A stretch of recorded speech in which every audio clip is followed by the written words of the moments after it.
Hi, hello mga ate, mga sis. So for today's video, magluluto tayo ng chicken tandoori. Sorry for my voice, medyo pausa ko kasi nagtatalak ako dun sa asawa ko kay Happy.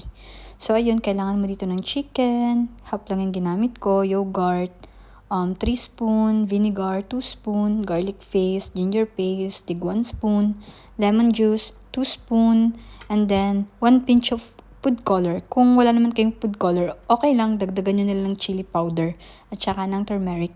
Tapos olive oil, kung wala kayong olive oil na lang. Tapos yun na, yung chicken tandoori recipe and seasoning mix, yung 1 packet na masala.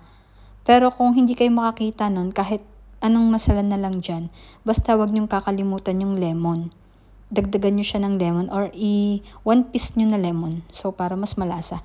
So, yung marination nito, 2 hours yun. Pero ang ginawa ko 15 minutes lang. Tapos yung cooking time nito, 45 minutes lang. So ayun, una muna, ginayat ko yung manok. Sorry. Tapos yun nga, ginayat ko yung manok. Half lang yung ginayat ko Tapos ginayat ko rin siya sa gitna.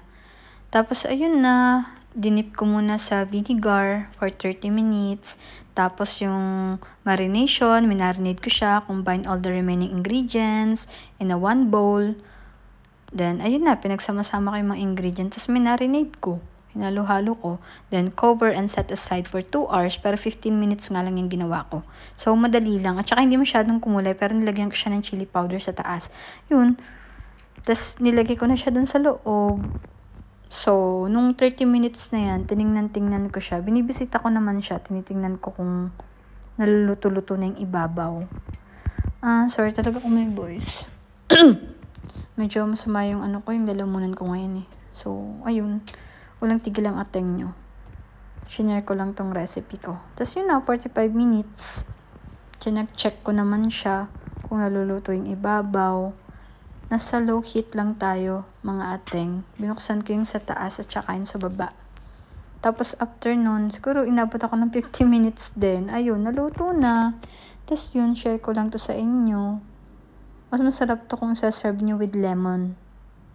At saka may potato pala to, potato bits at kamatis. Nalimutan kong isama dun sa una. Yun lang, salamat sa panonood.